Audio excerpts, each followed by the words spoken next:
What if the next world war doesn't start with a missile, but with a market crash? What if the event that pushes the world into global conflict isn't an assassination, a border dispute, or a surprise attack, but a financial system quietly breaking under its own weight? History tells us something deeply uncomfortable. Major wars rarely begin with ideology alone. They begin when money stops working. In 1914, the world's most advanced economies were tightly interconnected through trade and finance, just like today. Economists of the time believed war had become obsolete. It was too expensive, too irrational, too disruptive. Then the global financial system cracked 15 years later. In 1929, another financial collapse triggered mass unemployment, radical politics, and the bloodiest conflict in human history. Now fast forward to today. Record global debt, weaponized currencies, trade wars, sanctions, fragile supply chains, militarized economics, and a growing number of analysts are asking a question that sounds unthinkable but historically familiar. Could the next major financial crisis ignite World War III? This video is not a prediction. It's a pattern analysis. Because when you study financial history closely, you begin to notice something disturbing. Economic collapse doesn't just cause suffering, it changes how nations behave. And once certain thresholds are crossed, war stops being unthinkable and starts becoming necessary. But to understand why 2026 is being whispered about as a breaking point, we need to go back not to the future but to the past. We are taught that wars are caused by ideology, nationalism, religion, or power-hungry leaders. But beneath every major war lies a simpler question: who pays the bills? Armies do not march without money. Factories do not produce weapons without credit. Populations do not tolerate sacrifice unless their economic survival is already threatened. Financial systems are the invisible infrastructure of war, and when those systems fail, governments face a brutal dilemma: accept collapse at home or externalize the crisis abroad. Throughout history, states under extreme financial pressure often choose the second option. To see this clearly, we must understand how modern financial systems evolved and why they are inherently unstable during periods of global stress. Modern global finance was born in the ashes of war. After World War II, the Bretton Woods system tied currencies to the US dollar and the dollar to gold. This created stability, predictability, and rapid growth. For decades, economic expansion masked deep structural weaknesses. But in 1971, the gold backing was removed.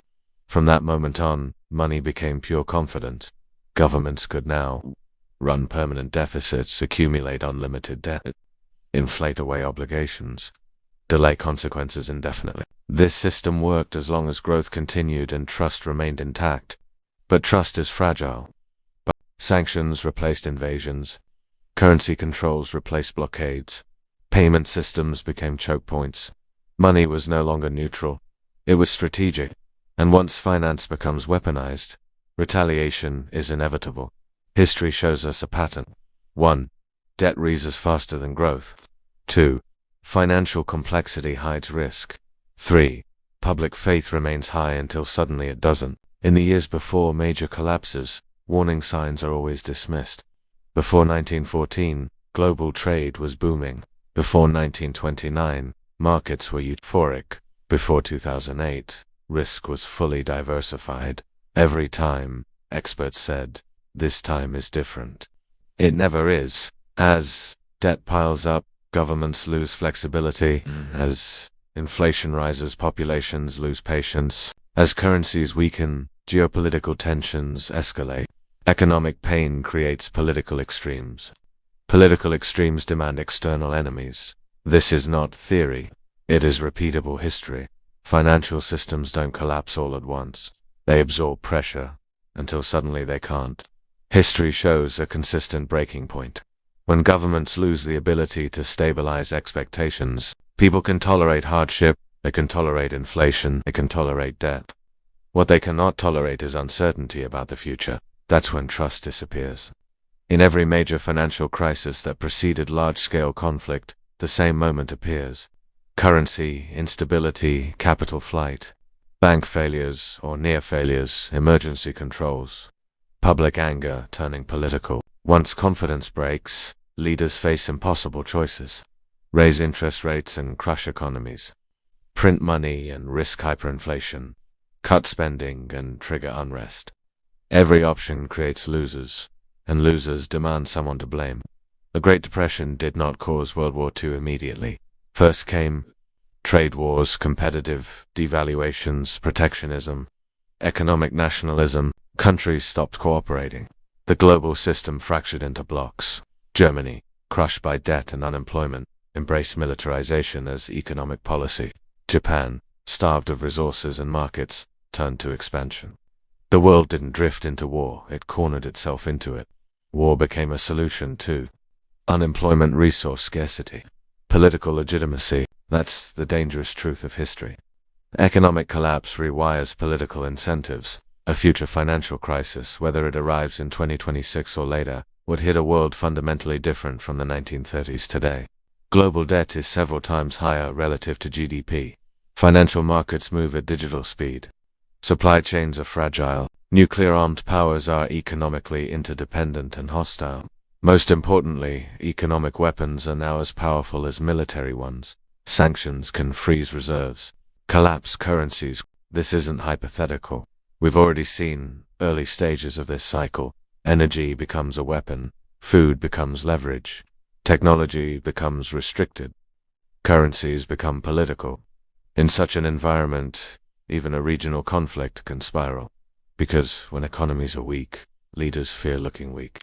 In past crises, governments relied on interest rate cuts, stimulus spending, bailouts, international coordination, but those tools are losing effectiveness. Interest rates are already high or politically constrained. Debt levels limit fiscal expansion. Bailouts anger populations. Global trust is eroding. What worked in 2008 may not work again. And when financial systems cannot be stabilized quickly, pressure builds not just economically, but psychologically. Markets panic, citizens protest, politicians radicalize. History shows that prolonged economic crises don't produce moderation, they produce extremes. Look closely at the present, and the parallels become unsettling. Rising defense budgets during economic stress, deglobalization framed as security, strategic resource competition, currency fragmentation, declining trust in institutions. These are not signs of peace. They are signs of a world preparing for long-term instability. Financial history teaches us that when money stops being a shared system, nations fall back on force, because force is the oldest form of economic control. Every generation believes it is smarter than the last. Before World War I, intellectuals argued war was irrational. Before World War II, leaders believed appeasement could manage economic desperation. Before the 2008 crisis, bankers said risk was eliminated. The most dangerous phrase in history is, "This time is different." The truth is darker and simpler. Human behavior does not change, only the tools do. And financial stress reveals that behavior faster than almost anything else. 3 clear takeaways. Takeaway number 1. Financial crises don't just destroy wealth, they reshape power. When economies collapse, political systems transform, democracies weaken, authoritarianism recesses as conflict becomes easier to justify. Takeaway number 2. Economic warfare lowers the threshold for real war. Once money becomes a weapon, retaliation rarely stays financial forever. Takeaway number 3. The danger isn't one country, it's synchronization. Global crises are most dangerous when many nations break at once. That's when cooperation fails completely. The question isn't whether the world can survive another financial crisis, it's whether it can survive one without turning on itself. History suggests that when enough systems fail at the same time, leaders stop asking how to fix the system and start asking how to win. And winning,